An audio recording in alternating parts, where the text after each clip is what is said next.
Hey guys, as you might know, I've been in real estate for over 18 years, and I've had a lot of opportunities come across my desk. And one of the ones that's been taking a lot of my focus lately, that I see potentially being bigger than anything I've ever done, is iShare. It's a company that we're actually creating a fund to change the world of real estate syndications. But here's the other side of that. Because I'm involved with that startup, I've been able to get the opportunity to sit down with absolute titans of the industry. And recently I sat down with Mike Anderson. This guy has done $7.5 billion in transactions over his career in syndicated real estate transactions. And one of the things that he shared with me in that interview that I'm going to share with you here, this little snippet, is he did a $1.1 billion deal during the last market downturn. You have to understand that we're looking at a market downturn right now, and when that time comes, it's a transference of wealth. So you have to decide, are you positioning yourself properly to take advantage of it and win? And that's something that Mike has done in the past. I would love to hear your thoughts on this video, and I would also love to know what you're doing right now to put yourself in a position to win with the next market downturn. Here we go. So let me show you something. Every time we have a downturn, and the day I posted that post that you're here about on Facebook was the day I pulled this out of the closet. Because I always pull it out when there's a downturn, and we're in one. Let me grab this for you. I just want you to take a look at it. So it's my little reminder of what you do and how important market timing is. So that's the tombstone that commemorates that transaction. That was my chance to take advantage of the downturn in 2008 when we had the subprime crash. I'm sure you remember that. You were right in the middle of that. Absolutely. So what was interesting about that period of time is the FDIC decided to use private contractors through a bid process to sell off those assets. This was Arkansas National Bank, who had over, what does it say, they're $1.1 billion in assets. And we went out and we bid on that, and we actually didn't win that bid. Another group out of Idaho, Kingston Group, won that bid, and they didn't bid as much as we did. We bid more than them, but the reason the FDIC took their bid is because they knew better how to deal with this portfolio than we did. More accordance with what the FDIC wanted to see done, and we had not done our homework. However, we had cash. And so when it came down, they were stretched when they won the bid to meet the requirements to pay the FDIC for their 50% interest in that package. And we had the cash. And they knew we had the cash because they came to us and said, well, you outbid us, said, you want to be a participant. We ended up being the biggest investors in that package. They prosecuted the debt. We were the ones that made, the biggest investment in it. You know what we bought that for? What's that? 6.5 cents on the dollar to get a 50% interest in that package. You know what we prosecuted it for? About 48 cents on the dollar. That's why I'm urgent. That's why I feel the urgency. You don't get a lot of recessions in your career, but when you get them, don't waste them. Yeah.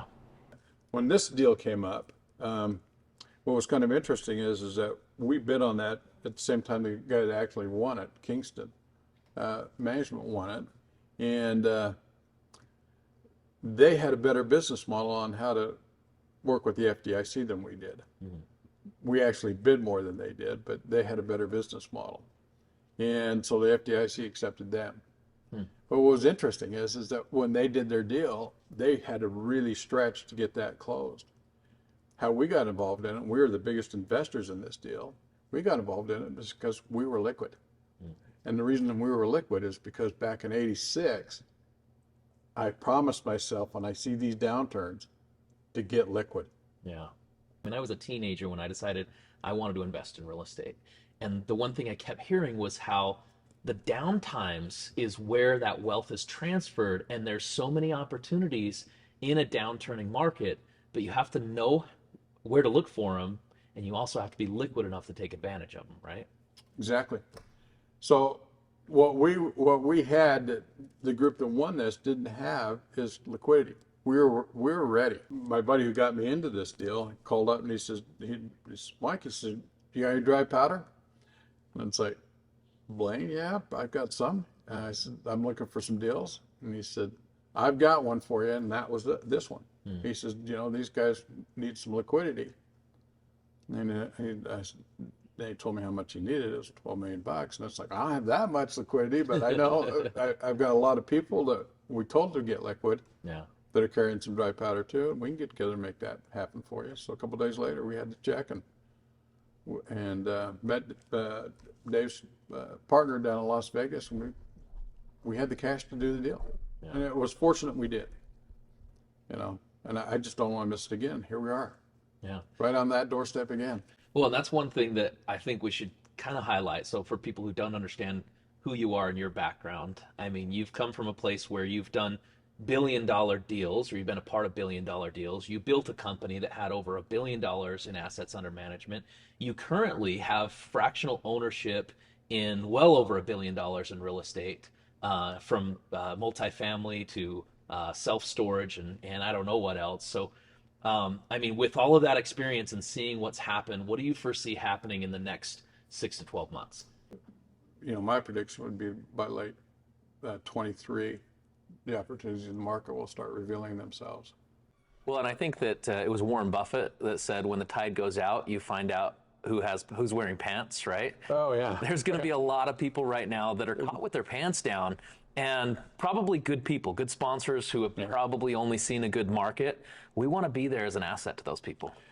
Warren Buffett, that's a brilliant statement. There is going to be a lot of people. The other thing he used to always say that I loved, he says the best time to buy straw hats is in the winter. In other words, do opposite of what everybody else is doing right now. Yeah. People are fleeing from the market, buy, and if they're buying, you're selling. Yeah. And right now, time is you're going to be wanting to buy, I think, in the near future, so the best time is to get into cash. But right now, for a couple of reasons, you need to probably pay attention because the tide's going out. Yeah.